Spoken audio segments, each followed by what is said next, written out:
Rugby games and stuff like that. So, it was a big sacrifice, but it was also at that time, there was talk about Ironman moving to Cardiff. So it would potentially, 2016 was the last time Tenby was going to host it. So I said to Gary, look, I really would love to give it a go before it disappears, in case it does. I'm only going to do it once. I want to train really hard, do the best I can do, enjoy it and see what happens. So he'd agreed to it all. So anyway, it was a big sacrifice and it was a lot of time. I enjoyed the training. I enjoyed pushing myself to see what I can do. But it was tough. So my first triathlon, because obviously long course was split over 3 days. My first triathlon was Swansea Sprint Triathlon, and that was in the June of 2016. Welcome back to the Agegroup Multisport Podcast with me, Richard Conway, the show where we dive into stories and strategies of everyday athletes like you and me who've managed to race for their country in their age group. And today's no exception. Fresh from the grand final in Wollongong, Australia, a newly crowned Sprint Triathlon World Champion for her age group, it's the incredible Stephanie Waring. We have a great chat with Stephanie and she shares training that she does. She shares the setbacks that's happened to her along the way, how the mental game affects, and what it really takes to stand on top of that world stage as an age grouper.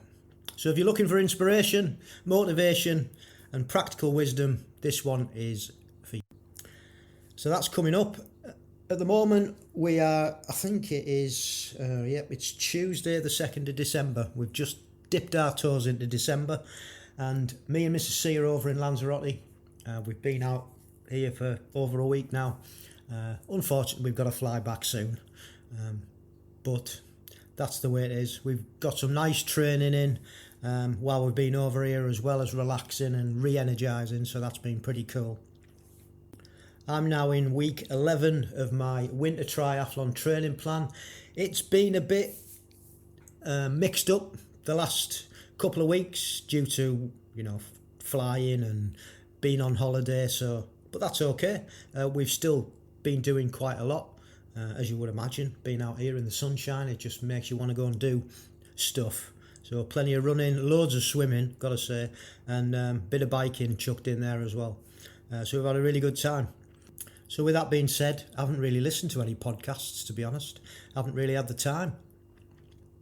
So I've got no recommendations on this episode, which is most unusual, I know. I did manage to get another episode of the podcast recorded while I was here. So that one will be coming up in a couple of weeks' time. And that was a really great chat to another newbie age grouper, it's got to be said. So listen out for that one. Haven't really been watching any sport either that I can recommend, although I did watch a couple of the cyclocross races that were on YouTube, just the highlights. So that was pretty cool, just to keep me in the loop and making sure I still know what's going on within that world, which I'm really, really interested in, as you know, if you've listened to this podcast before.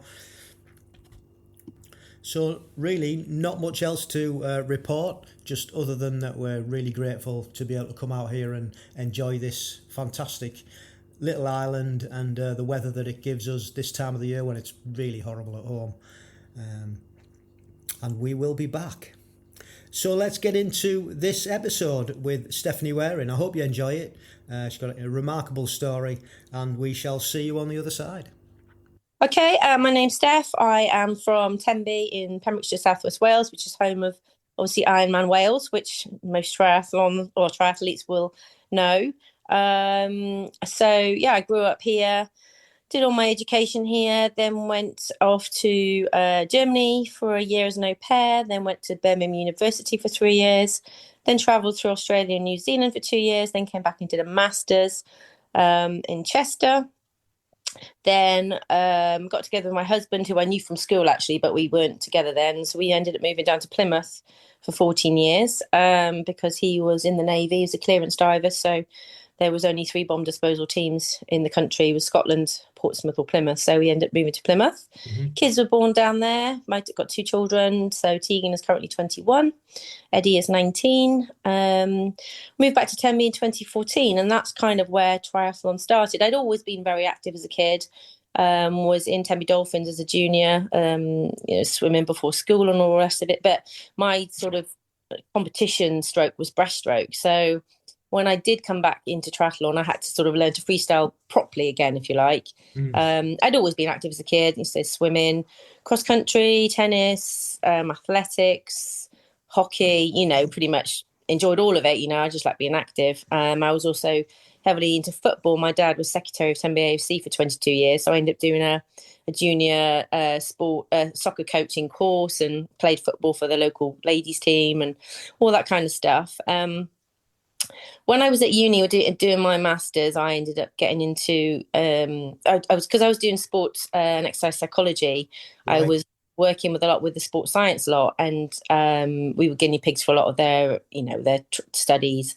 And I really enjoyed getting into weight training, not heavy stuff, but just learning about physiology and how weight training affected the body too. So hence I then, when I came back to Tenby, I started doing quite a few classes. So I got my instructors so I teach spin, I teach strength and mobility, I teach aqua fitness, I also do kettlebells. I've taught Zumba in the past, so quite a few classes. But my main job at the moment is sports massage therapy. So it works really well, the two combined. I work for myself doing sports massage therapy, and then obviously teach classes at my local leisure centre. So my whole working life is active and around sport and around physically active people. Moved back to Tenby in 2014. Sorry, it's a bit convoluted this. Got into triathlon. I was doing sports massage therapy in the post-event tent at Ironman Wales. And I was just chatting to all the athletes as I was massaging them, and so got inspired because a lot of them had done triathlons all around the world, and they said Tenby was the best. It was just just so superb. The course was tough. The support was amazing. It was just something special. That obviously the swim is in the amphitheatre of the North Beach. It was just incredible. So that inspired me to buy a road bike. I'd never had a road bike before. So sort of Christmas 2014, I bought a road bike, joined Tenby Aces, which is my local triathlon club. And then it all started to go from there. So 2015, I did full long course here in Tenby, which is with Activity Wales. So that's obviously all the Ironman distances, but the swim's on the Friday night. Oh, yeah, I've heard of that. Yeah, really popular now. They've got them in other parts of Europe as well now. But that's really, really popular around here. So just going back to when you first started triathlon, you were inspired obviously by being a masseurs at the Ironman. So how did that progress? You obviously didn't go straight in to do that. What was the breakdown? What did you actually do first? So I bought the road back in 2014, started swimming with there's also a class in my local leisure centre, and it's called Tri Swim. So a lady called Karen Vickery, she's an amazing coach. She just sort of does more triathlon specific swimming. So she mimics the open water stuff, that kind of thing. So I started doing a little bit of that.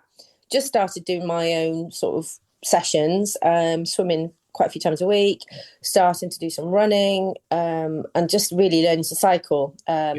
So I was cycling with Tenby Aces on a Tuesday night and a Thursday night in the summer months, and then obviously club ride on a Sunday. But it started quite slowly. I obviously did my own sort of training regime, did the full long course weekend then in the June of 2015. So was that your first event then, the long weekend? Yeah. And you hadn't joined a club or anything? Club or anything? I think I joined Tenby Aces prior to that. Yeah, I think I probably joined. Is Tenby Aces a cycling club or a tri club? Well, the name is Tenby Aces Cycling Club. It started as a cycling club a long time ago, but it's now a triathlon club. Yeah, but it's kept the same name. But it's still called Tenby Aces Cycling Club. But we do triathlon. Sure. So that was 2015, and then I really enjoyed long course. So I thought, right, I'm going to do Ironman. So I spoke to my husband, spoke to the kids, because obviously it's a massive thing. At the time, Gary, my husband, was still in the Navy, so he was away all week. So I was on my own here with the children. He wasn't home every weekend, most weekends, but so my mum lived locally and Gary's parents lived locally. So they were a huge support, and without them, I couldn't have done it. So like on a Tuesday night then, when we did turbo through the winter, my mum would come and have the kids on a Tuesday night, and the kids would go to my mother-in-law on a Thursday night. Sundays when Gary was home, I'd be out riding with the club on a Sunday. So it was quite a lot of sacrifice. My son was playing rugby at the time, so I missed a lot of his rugby games and stuff like that. So, it was a big sacrifice, but it was also at that time, 2016 was the last time Tenby was going to host it. So I said to Gary, oh, look, I really would love to give it a go before it disappears, in case it does. I'm only going to do it once. I want to train really hard, do the best I can do, enjoy it, and see what happens. So he'd agreed to it all. So anyway, it was a big sacrifice, and it was a lot of time. I enjoyed the training. I enjoyed pushing myself to see what I can do. But it was tough. So my first triathlon, sort of, because obviously long course was split over 3 days. My first triathlon was Swansea Sprint Triathlon, and that was in the June of 2016 overall. So that was a real confidence booster, but obviously that was a sprint, so it was entirely different. But that was the first time I've sort of done any transitions or anything like that. So of course, fast forward then to Ironman in the September, and I did really train hard for it, and I was over the moon. I was secretly hoping for about 13 hours, and I actually ended up doing it in 11 hours and 23 minutes. Wow. Yeah. So I got second in my age category by a little bit. So I got the trophy, got up on the podium, all the rest of it. So that was kind of an amazing feat. I never expected to do that time. We were lucky with the conditions and everything, obviously, and I was lucky there was no mechanical issues, and gastric issues were all okay, and all those kind of things that can throw you off.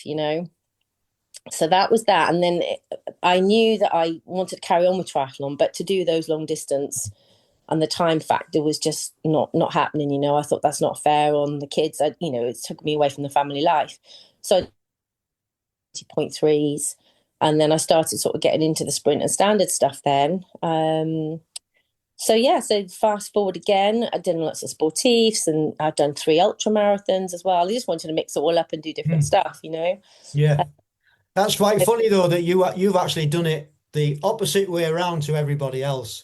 Well, not everybody else, but you started off with a long distance and then came back. Most people start off with a sprint and go up, don't they? Yeah, I think because around here in Tenby, everybody knows Ironman, and everyone says, if you do triathlon, oh, you do an Ironman. I'm like, I've been there and done that.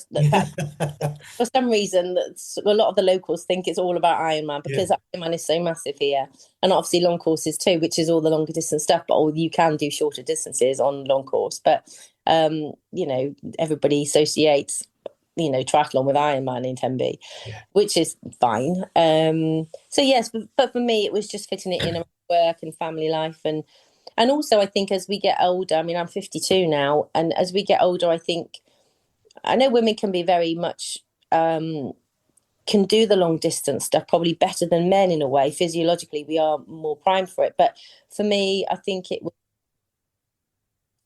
was more of the build-up of fatigue and risk of injuries. And also, I enjoy weight training as well. I enjoy having that muscle mass. And I think with the endurance stuff, you can't do anything but that. For me, with the sprint stuff, you can still do the gym stuff. You can still do the Pilates. You can still do the power yoga. You still do lots of other things as well. And I wanted to just mix it up, really, which is why I did do 3 ultra marathons. But then again, that was, you do ultras or you don't do anything. You can't really do the speed work. And for me, that was where it was important to keep the lean muscle mass, which I think you can quite readily lose when you do the endurance stuff. So for me, it was a shift in perspective about how I wanted to treat my body. So I went down the sprint route, and so I managed to qualify for Wales, which was out of the blue. I did a Llanelli sprint, a couple of years ago now, and I hadn't realised it was a Welsh qualifier. So won my category there and got to wear the Welsh jersey and go to the British Champs, which was in Mallory Park. So was that the first time that you'd heard about British Triathlon and age group, or how did that come about? Yeah, that I sort of like hadn't really, because obviously where we are in Pembrokeshire, there's not a lot of racing around locally. You've got to really travel, and so you don't get a lot of qualifier racing down this way. So I hadn't really looked to do it, and I hadn't, triathlon was something I enjoyed doing, but I didn't have a coach or anything like that. It was just something I enjoyed doing, really. Mm-hmm. So once I sort of qualified by accident for Wales, I thought, oh gosh, perhaps I ought to take this a bit more seriously. So I did hire a coach then, and I thought, well, I'll make it a priority rather than where I can fit my training in. I will make it into my diary, put it as a priority. And because I work for myself doing the sports massage, I can shift and tweak my working weeks. So that works okay. So yeah, so I did. So Mallory Park was the first time I was going to do a sprint draft legal race. Mm-hmm. And so I thought, gosh, I've never done one of those before. I'd done quite a few TTs, like 4 ups and 2 ups. So I could ride on somebody's wheel. I was happy to do that. But I'd never done it in a triathlon setting before, only in a very controlled setting where I knew the other people, I was with. So never done sort of groups. It was always, 2s or 3s or 4s. And so I thought, right, I need to do a practice go. So another friend of mine who'd qualified for Wales, but in the age group below me, she said, oh, there's a race in Cardiff that's a draft legal race. We'll try that as a practice run for Mallory Park. And I was like, oh, okay. So I was looking on, and it was a multi-day one, and it was the only sprint draft legal race was the world qualifier. And I said to Gwen, I said, gosh, I said, you don't mean the world qualifier race, do you? She's like, yeah. I said, yeah, but it's the world qualifier. There'd be some really strong athletes there. I said, I don't want to make a fool of myself. She's like, Steph, it's just a practice for Mallory Park, which was going to be a couple of months later. She said, it's just a practice one. I was like, yeah, but still, it's the world qualifier. She said, it's just a practice one. I was like, oh, okay. So we entered, and then Gary said, oh, you have to obviously do your intention to qualify. And Gwen said, make sure you do that. I said, yeah, but why? I'm not going to do terribly well. She said, just do it anyway, Steph. I was like, oh, okay, 14 quid, whatever. So anyway, so put my intention to qualify. And anyway, so we went up to Cardiff, did the race, and I won it. Wow. Yeah. And so across the line, and then the announcer said, oh, you can go, you're qualified to go to Australia. And I turned to my husband and was like, oh, hell, we better start saving up. And it's a nice race, that Cardiff race, yeah, isn't it? it was, yeah. So it was kind of, I was like, so obviously went to the World Champs in Australia this year, kind of like by accident, if you like. It wasn't on the radar. And how did you find the drafting after all? I That's really, what you it was about. because I know I've obviously done a few draft races since, and you can either get a really good group or you can get somebody who sits on your wheel and doesn't do any work, and which I find is rather unsporting, and to me it's cheating in a way. And for me, I just think the draft legal races are completely different, and it's a lot of it is about the run. You've obviously got to have a really strong swim to get into a good position on the bike, and then a really strong run but obviously with the long distance triathlon, it was all about the bike. So I'd spent a lot of time working on a really strong bike, because that's where you make the gains in the longer distance stuff. So when I did switch my focus to the sprint and the standards, it was kind of had to switch all my focus up as well, get better at swimming and really get the speed work up on the runs, because 5k is not a long run, is it? And you've got to really put. And so it's been a big learning curve and a big challenge to improve those other aspects, where before it was all about the bike. So I enjoyed. So at Mallory Park, so the one in Cardiff, we had a really nice group, and we did, and it was really fun. I do enjoy that kind of thing. But in Mallory Park, it was entirely different. So it was for those of people who know me, they know I'm not very good at navigation, and yeah, so Mallory Park was supposed to be 7 laps, or was it split? I can't remember. It was 6 or 7 laps, I think, on the bike. And so we were told that there would be a lead bike, like they do on the track, like the electric bike. So that would be in front of the leader, but that would stay out then. So once the lead had gone in, the bike would stay out. So don't use the bike as your gauge to see when to go in. You've got to count your own laps. And I was thinking about all the different ways I could count them. I thought, surely I'll just I can count to 7. That's fine.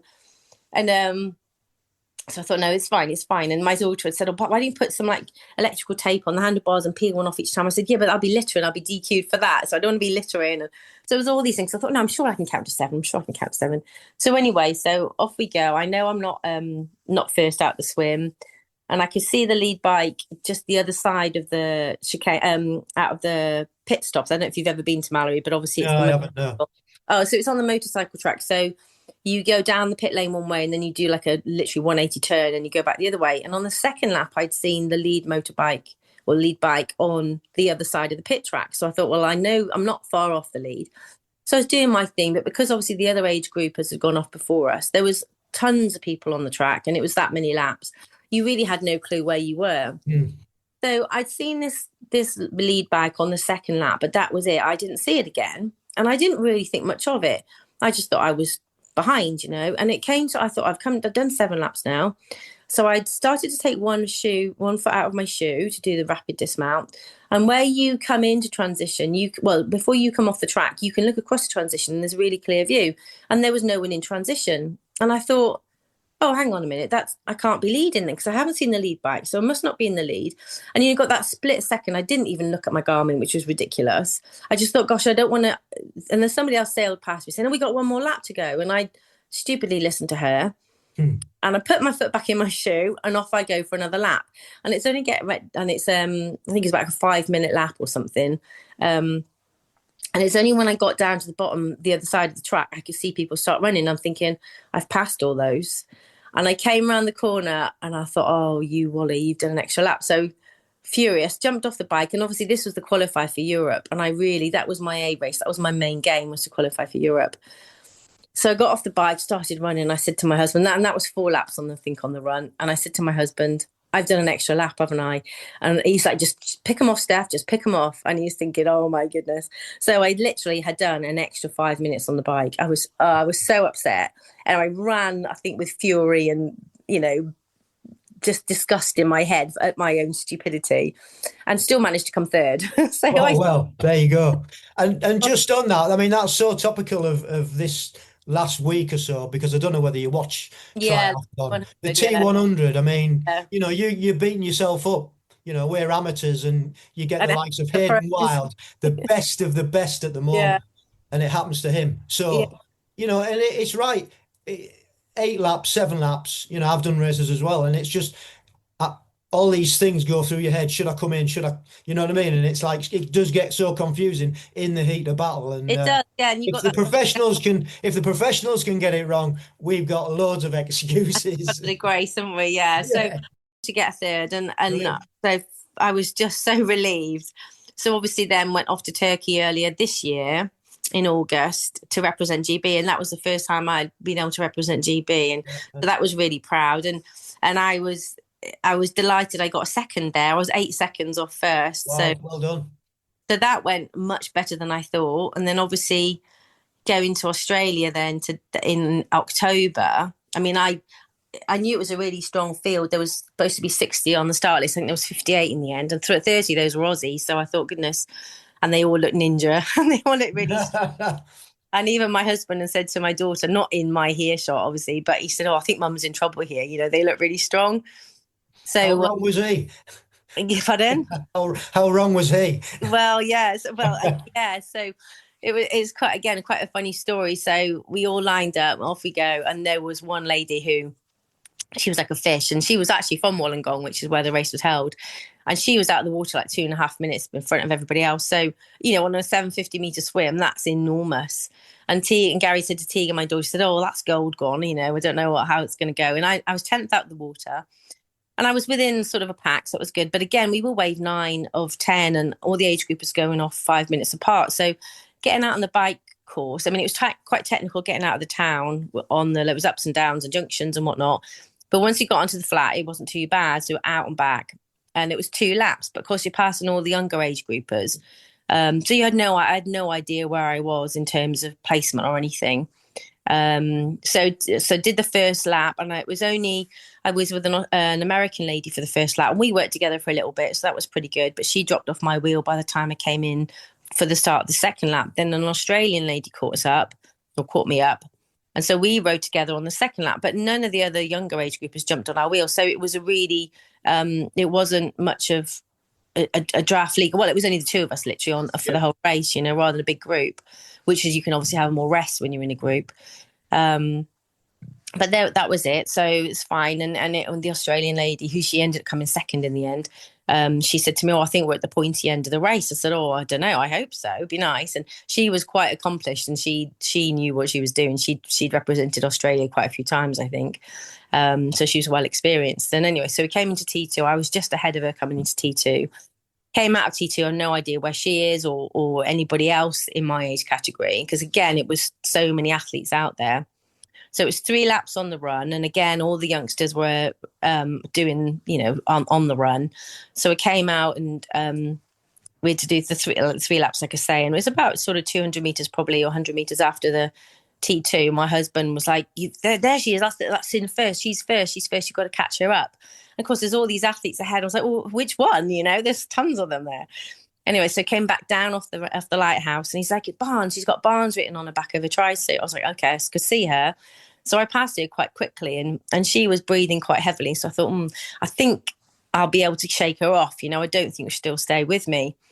And but then I thought, well, I don't know where the lady I was cycling with, where she was, or fourth or fifth, or anybody else. So I was thinking, I'm gonna have a target on my back. And I thought, my goodness, this is going well. I didn't expect to be up in the top 3. Because when I'd come into T2, the announcer had said to her on the PA, mentioned my name coming in, and he said, there's only 30 seconds between the top 3 in the 50 to 54 age bracket. And I was thinking, that's my realization hit that I could podium. I was like, holy moly, I'd never expected this. This is going well. And so I was getting quite excited. And I thought, right, as long as not many people come past me, I could still get on the podium. So obviously I'd passed Barnes and I was in the lead, and I was thinking, oh my goodness. And this was like the first lap, like halfway through the first lap.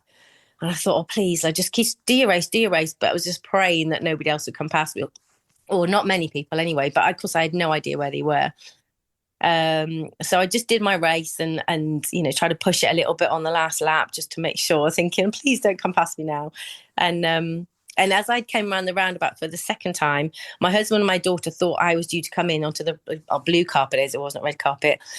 And anyway, I went sailing past them to start another lap, and I didn't hear them, but apparently they were screaming at me to come in because they thought I'd messed up like I did in Mallory Park. Oh, no.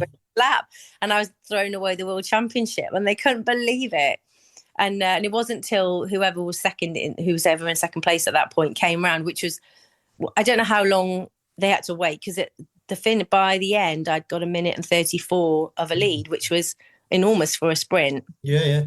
So of course they're having absolute panic attacks, thinking I've thrown away this World Championship, until they had to wait for the second place lady to come through, and then they realised she wasn't coming in either. Think, okay, she's not messed up. She knows what she's doing for once. So anyway, I did my last lap, oblivious to their panic, and came round, did the blue carpet, and it wasn't till there was a lady on the finish line that I was in Istanbul with in doing the Europeans, and she'd done the standard the day before, and she was like, "You're first, Steph, you're first." I was like, "Are you sure?" She's like, "Yes." I said, "Are you 100% sure?" Because I couldn't believe it. It was surreal. I thought, oh my God, I never in a million years expected it. I was hoping for top 10 finish. So to be first was just unbelievable. So yeah, so that was just, it still feels very surreal. I still can't believe it. Yeah, it's just crazy. And I guess up until that point, you would never have known at what level you were at, like fitness and racing wise. No. But now you do. Well, yeah. I mean, it just puts a whole different light on everything, doesn't it? Because now there's some clarity as to where you stand within your age group. Yeah, I mean, like it was, well, you train really, really hard for it. I said, yeah, but then everybody trains hard, Yeah. And I think, I do really train to the best of my ability. I push myself and I enjoy the challenge, but, and I try and do all the other accessory stuff. Eat well, sleep well, do all the strength work and all that kind of stuff. But yeah, it still shocks me though, I have to say. Well, and the other thing that you got to think about is, if you think about, I know you did breaststroke when you were a kid, but you've got that technique in the swim. You know what I mean? It's It's not, I know what you're going to say, but it's there already. You've got the feel for the water. It's a different stroke. I get that, but Yeah. you've got an advantage over a lot of people who are starting later on in life. You work so hard on your bike in a long distance, so Yeah. you've got the endurance. So although you did it backwards to everybody else, it's probably stood you in good stead to get to where you are because you've got that fitness. You Yeah. already. All you had to do then is like obviously you've still got to train hard like you do. Yeah. Um, you've got to get used to the shorter distances. That The was your speed. focus, wasn't Yeah. it? Speed work. That's a Yeah. different ball game, isn't it? Yeah. But because you've got the fitness and you've got that background, and like you said, you're doing everything else right. You've got your strength, which is really important. Pilates, eating right, sleeping right, all these things that people just take for granted, and a lot of people don't do. You know, Yeah. it's a lifestyle thing, and you've got Yeah. it nailed, haven't you? Yeah. Well, I enjoy it, and it interests me, like the things like the nutrition and the strength work. They interest me because Yeah. it's something for me it's a physiological. I just think the body is such an incredible machine. And like I say to everybody I speak to, I said, you can have the best bike in the world, you can have the most expensive trainers, you can have all the kit, utilize that properly. Then no matter how expensive your bike is, no matter how expensive your trainers are, it's not going to make that much difference. So if you want to make the small gains, you've got to work on the basics, which are like functional strength. A lot of people don't. They do all the squats and the deadlifts, but do they do lateral lunges? Do they do curtsy lunges? Do they work on the stabilizers? Do they do their core properly? It's all of those things which I think are the game changers, that make the difference. Yeah. Well, But they interest me as well. Yeah. Well, proof's in the pudding, isn't it? It Yeah. works. It's worked for you. So yeah, well done. That's a great story. To come from like long distance, that fascinates me to becoming world champion at a sprint in such a short time as well. Yeah. It's not been that long, has it? Not really. I suppose it's been a work in progress. But yeah, like I say, I only sort of focused on the sprint stuff probably, well, maybe 2 years, 3 years ago. The very, like I started looking at it a little bit more in detail in 3 years ago. So yeah, it's been a work in progress. So, but next year I've got obviously pre-qualified for the European sprint and obviously the world sprint. Yeah. But prior to going to Australia, I went over to Kent and did a world qualify for the standard distance. Okay. So I thought, and obviously that's obviously not going to be draft legal, so I've qualified for that as well. So that I'll probably do the both, just because why not? We've had, my mum died last year and my mother-in-law died this year, and we've had quite a few people in my triathlon club die very young through cancers and all the rest of it. Not traumatic injuries, but illnesses. And for me, it's really sort of driven home the thing is you've got to just live for now and make the most of it. And we're very, very blessed to do these things, and you don't know what you've got until you lose it. So whilst I can do all these things, I'm blinking going to go and have a go, and Absolutely. So next year, obviously, for the Worlds, I'm like, my husband said to me, well, which one are you going to do? I said, I'm going to do both. Why not? I said, I'm also going to be obviously 53 by then. I'm at the higher end of the age category, so I don't expect to do as well next year. Who knows? I'm always going to try my best, and who knows what will happen. But I think just to put on the GB tri-suit again, I'm very, very fortunate to do that. So I just think I'm going to go and do both. Why not? Have some fun, have an adventure. Good. Yeah, and I think you're 100% right. We'd never know what's going to happen next. No. So you've got to just, embrace it all. Yeah. And do as much as you can. Yeah. And just love it. Yeah. Absolutely. Yeah. Brilliant. Well, listen, thank you for sharing that story. Great story. And we've just got the quick fire questions to go. Okay. And the first one as usual. And I was thinking about it. And my first thought was my music, because I think I like to run to music and I like to train to music. But in hindsight, proper bit of kit would probably be my turbo, because I don't do a lot of outdoor cycling, certainly not in the winter. And around Tenby, we get so many visitors in the summer and they're terribly impatient. There's lots of near misses. So unless I'm riding in a group, I don't go out on my bike. So probably I spend an awful lot of time on my turbo. But as also for me, on a turbo, you can focus on your power. You don't have any wind, you don't have any hills, you don't have any traffic. It's just literally proper quality work, whereas you can go out on the bike and do 2 hours and how much quality work have you got in that? If you do an hour on the turbo, you're going to be quality work. So probably my turbo. You might stop or whatever. You've got to stop for traffic lights or traffic or whatever. Going out. I 100% agree with you. When you live where you live, it's so dangerous. Can be, yeah. So dangerous. I also love you going out in a group. I mean, it's beautiful around here. So going out on a sunny day with friends, it's the best thing in the world. But I wouldn't use that's a pleasure ride, not a training ride. Unless saying that, when I was going out with the club training for Ironman, we used to go out in 3 groups, like the fast, medium, and the sort of easy pace group. And I used to go out with the fast lads, and oh my goodness, I literally would be sitting on wheels, hanging on for dear life, and I'd be gurning. I'd literally be gurning, trying to keep up with it, and I could barely get home. Like, we've got one little hill to my house, and it felt like Everest going up there because my legs would be so goose. So I totally know the quality. You can get quality work when you're riding hard, but if it's a social ride, then that's also lovely. But good. Cool. So on training, what does a week of training look like for you at the moment? So for me, Monday, I do Pilates on a Monday morning, and I do power yoga on a Monday evening. So they're classes I just take part in. Sometimes it's a rest day. Sometimes I do a turbo session or bike session. Tuesday, I normally have a swim and a slower run, so maybe a 10k run, just easy pace.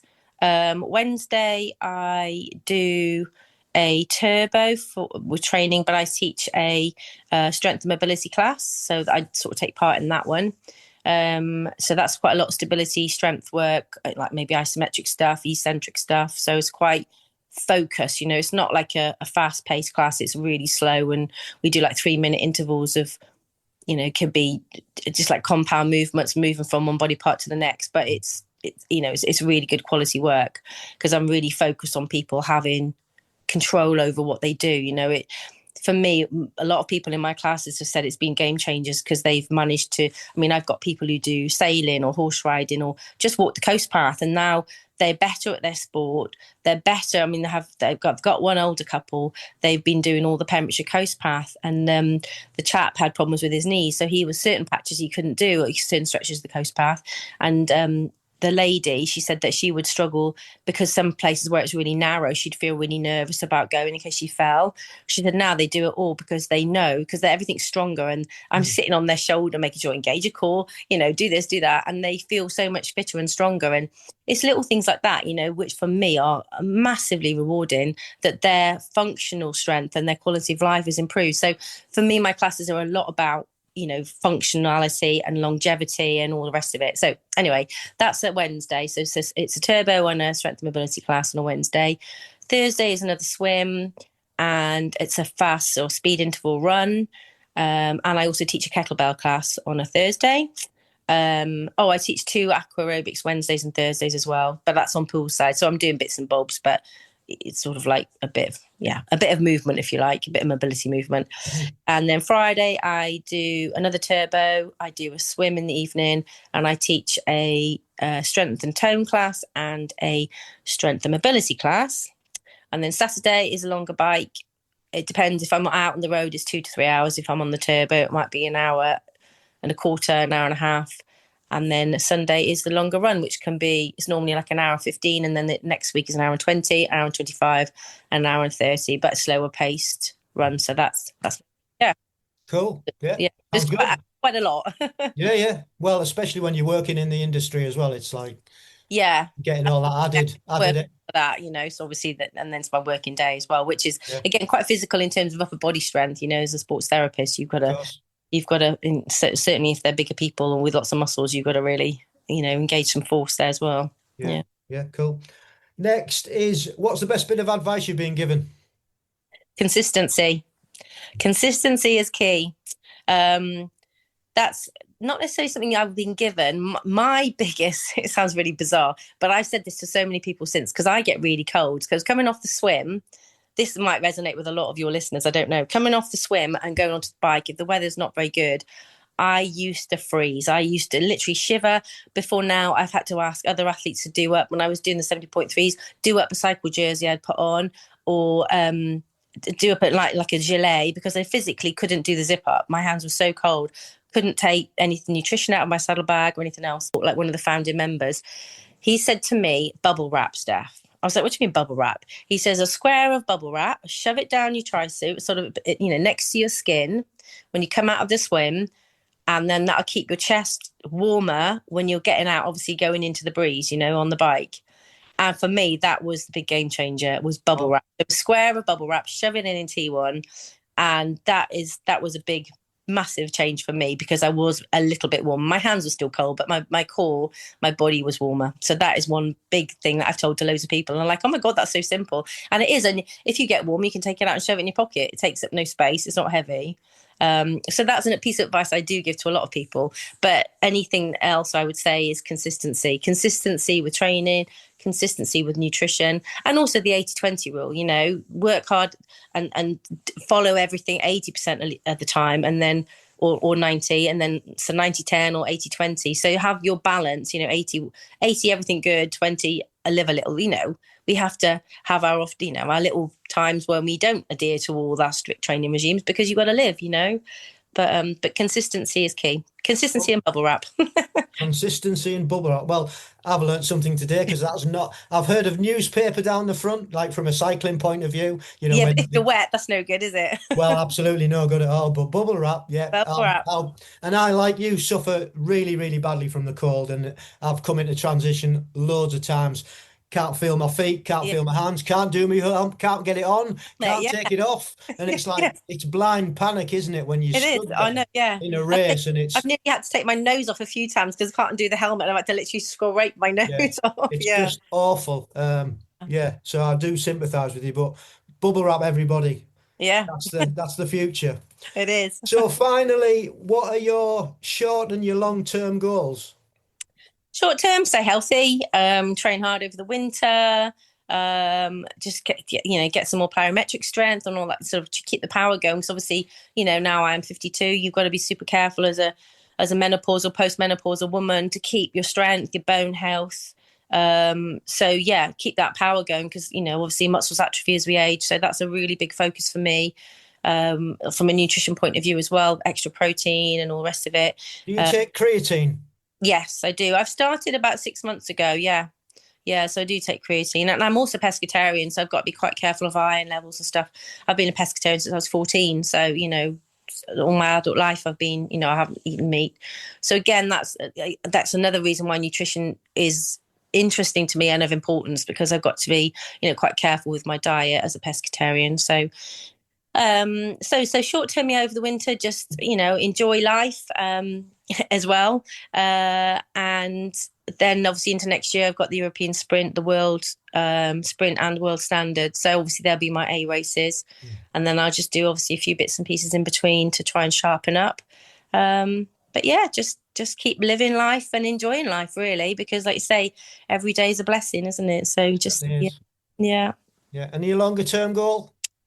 Just keep going, really. I think, while I'm enjoying it and while I can afford it, because it all gets expensive. It does. I just think, like, for me, like you say, it's been a real sort of shift in focus in terms of getting everything out of life, because, people have passed close to me. And I think, sometimes we look forward too much and you can't really enjoy the now, So for me, it's all about having those goals ahead, but just not worrying about them too much. Keep looking ahead and being positive, but just enjoying what's for now as well. So, and I think you can focus too much on ahead and then be disappointed.